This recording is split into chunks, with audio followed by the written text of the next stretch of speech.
Chapter 12. The Subconscious Mind. The Connecting Link. The 11th Step Toward Riches. The subconscious mind consists of a field of consciousness in which every impulse of thought that reaches the objective mind through any of the five senses is classified and recorded, and from which thoughts may be recalled or withdrawn as letters may be taken from a filing cabinet. It receives and files sense impressions or thoughts regardless of their nature. You may voluntarily plant in your subconscious mind any plan, thought, or purpose which you desire to translate into its physical or monetary equivalent. The subconscious acts first on the dominating desires which have been mixed with emotional feelings, such as faith. Consider this in connection with the instructions given in the chapter on desire, for taking the 6 steps there outlined, and instructions given in the chapter on the building and execution of plans, and you will understand the importance of the thought conveyed. The subconscious mind works day and night. Through a method or procedure unknown to man, the subconscious mind draws upon the forces of infinite intelligence for the power with which it voluntarily transmutes one's desires into their physical equivalent, making use always of the most practical media by which this end may be accomplished. You cannot entirely control your subconscious mind, but you can voluntarily hand over to it any plan, desire, or purpose which you wish transformed into concrete form. Read again instructions for using the subconscious mind in the chapter on autosuggestion. There is plenty of evidence to support the belief that the subconscious mind is the connecting link between the finite mind of man and infinite intelligence. It is the intermediary through which one may draw upon the forces of infinite intelligence at will. It alone contains the secret process by which mental impulses are modified and changed into their spiritual equivalent. It alone is the medium through which prayer may be transmitted to the source capable of answering prayer. The possibilities of creative effort connected with the subconscious mind are stupendous and imponderable. They inspire one with awe. I never approach the discussion of the subconscious mind without a feeling of littleness and inferiority due, perhaps, to the fact that man's entire stock of knowledge on this subject is so pitifully limited. The very fact that the subconscious mind is the medium of communication between the thinking mind of man and infinite intelligence is, of itself, a thought which almost paralyzes one's reason. After you have accepted as a reality the existence of the subconscious mind and understand its possibilities as a medium for transmuting your desires into their physical or monetary equivalent, you will comprehend the full significance of the instructions given in the chapter on desire. You will also understand why you have been repeatedly admonished to make your desires clear and to reduce them to writing. You will also understand the necessity of persistence in carrying out instructions. The 13 principles are the stimuli with which you acquire the ability to reach and to influence your subconscious mind. Do not become discouraged if you cannot do this upon the first attempt. Remember that the subconscious mind may be voluntarily directed only through habit, under the directions given in the chapter on faith. You have not yet had time to master faith. Be patient, be persistent. A good many statements in the chapters on faith and autosuggestion will be repeated here, for the benefit of your subconscious mind. Remember, your subconscious mind functions voluntarily, whether you make any effort to influence it or not.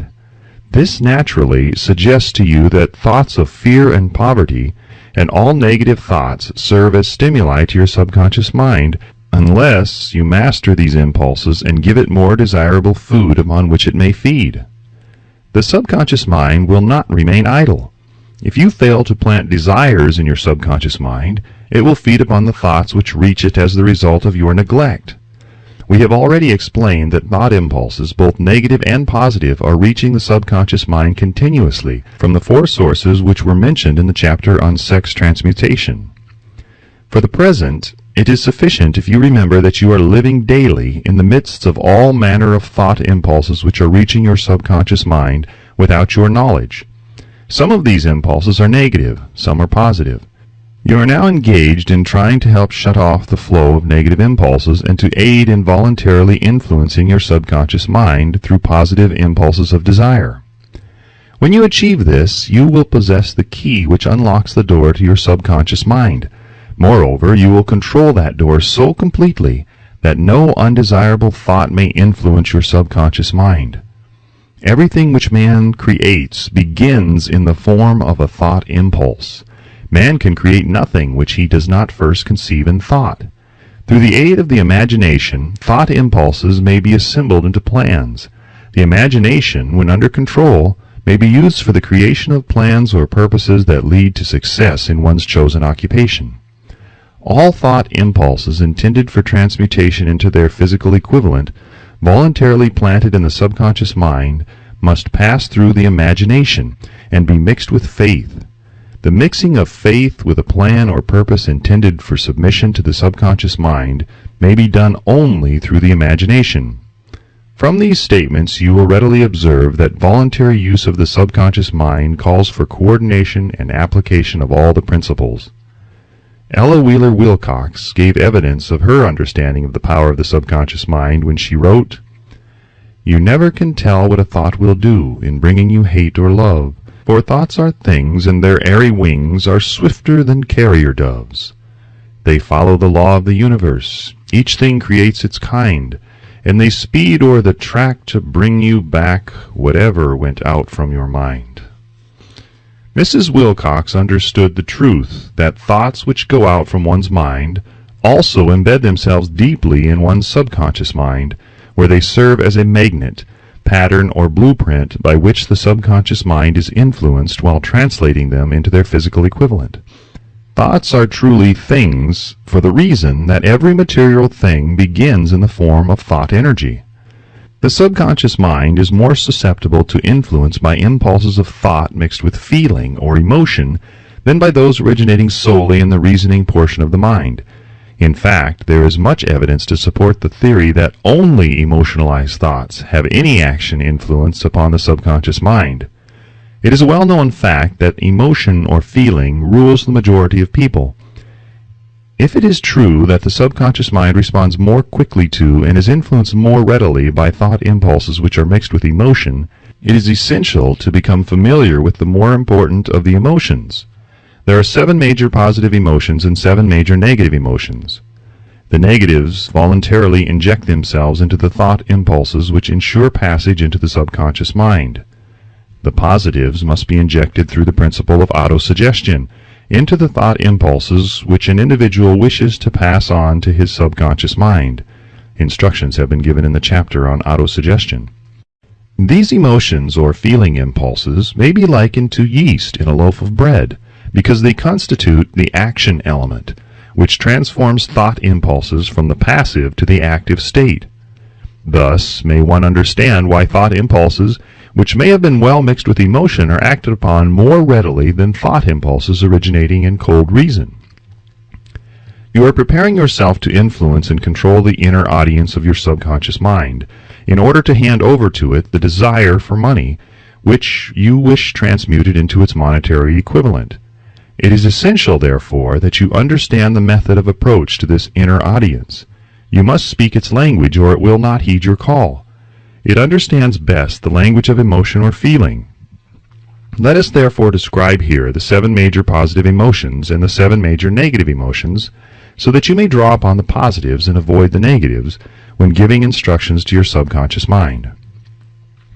The 7 major positive emotions: the emotion of desire, the emotion of faith, the emotion of love, the emotion of sex, the emotion of enthusiasm, the emotion of romance, the emotion of hope.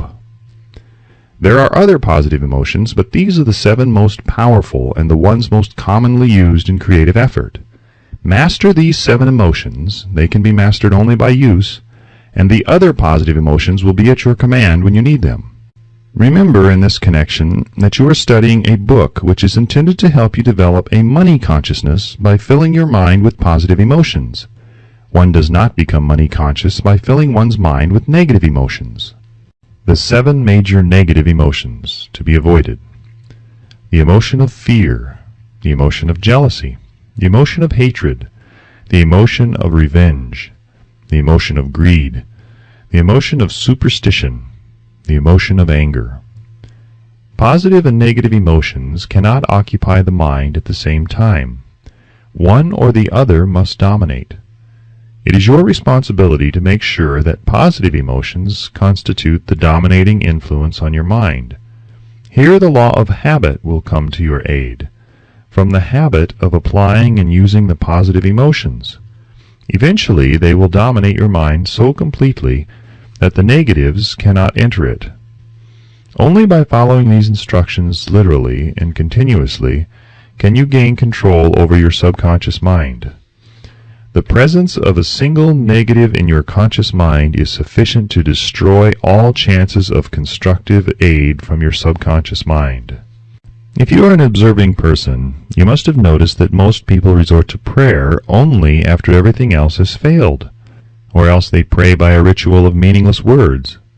And, because it is a fact that most people who pray do so only after everything else has failed, they go to prayer with their minds filled with fear and doubt, which are the emotions the subconscious mind acts upon and passes on to infinite intelligence.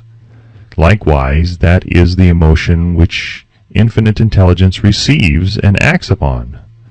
If you pray for a thing but have fear as you pray that you may not receive it, or that your prayer will not be acted upon by infinite intelligence, your prayer will have been in vain. Prayer does sometimes result in the realization of that for which one prays. If you have ever had the experience of receiving that for which you prayed, go back in your memory and recall your actual state of mind while you were praying, and you'll know for sure that the theory here described is more than a theory. The time will come when the schools and educational institutions of the country will teach the science of prayer. Moreover, then, prayer may be and will be reduced to a science. When that time comes, it will come as soon as mankind is ready for it and demands it. No one will approach the universal mind in a state of fear, for the very good reason that there will be no such emotion as fear. Ignorance, superstition, and false teaching will have disappeared, and man will have attained his true status as a child of infinite intelligence. A few have already attained this blessing. If you believe this prophecy is far-fetched, take a look at the human race in retrospect. Less than 100 years ago, men believed the lightning to be evidence of the wrath of God, and feared it. Now, thanks to the power of faith, men have harnessed the lightning and made it turn the wheels of industry. Much less than 100 years ago, men believed the space between the planets to be nothing but a great void, a stretch of dead nothingness. Now, thanks to this same power of faith, men know that far from being either dead or void, the space between the planets is very much alive, that it is the highest form of vibration known, excepting perhaps the vibration of thought. Moreover, men know that this living, pulsating, vibratory energy which permeates every atom of matter and fills every niche of space, connects every human brain with every other human brain. What reason have men to believe that this same energy does not connect every human brain with infinite intelligence? There are no toll gates between the finite mind of man and infinite intelligence. The communication costs nothing except patience, faith, persistence, understanding, and a sincere desire to communicate. Moreover, the approach can be made only by the individual himself. Paid prayers are worthless. Infinite intelligence does no business by proxy. You either go direct or you do not communicate. You may buy prayer books and repeat them until the day of your doom without avail. Thoughts which you wish to communicate to infinite intelligence must undergo transformation, such as can be given only through your own subconscious mind. The method by which you may communicate with infinite intelligence is very similar to that through which the vibration of sound is communicated by radio. If you understand the working principle of radio, you of course know that sound cannot be communicated through the ether until it has been stepped up or changed into a rate of vibration which the human ear cannot detect. The radio sending station picks up the sound of the human voice and scrambles or modifies it by stepping up the vibration millions of times. Only in this way can the vibration of sound be communicated through the ether. After this transformation has taken place, the ether picks up the energy, which originally was in the form of vibrations of sound, carries that energy to radio receiving stations, and these receiving sets step that energy back down to its original rate of vibration, so it's recognized as sound. The subconscious mind is the intermediary, which translates one's prayers into terms which infinite intelligence can recognize, presents the message, and brings back the answer in the form of a definite plan or idea for procuring the object of the prayer. Understand this principle, and you will know why mere words read from a prayer book cannot and will never serve as an agency of communication between the mind of man and infinite intelligence. Before your prayer will reach infinite intelligence, a statement of the author's theory only, it probably is transformed from its original thought vibration into terms of spiritual vibration. Faith is the only known agency which will give your thoughts a spiritual nature. Faith and fear make poor bedfellows. Where one is found, the other cannot exist.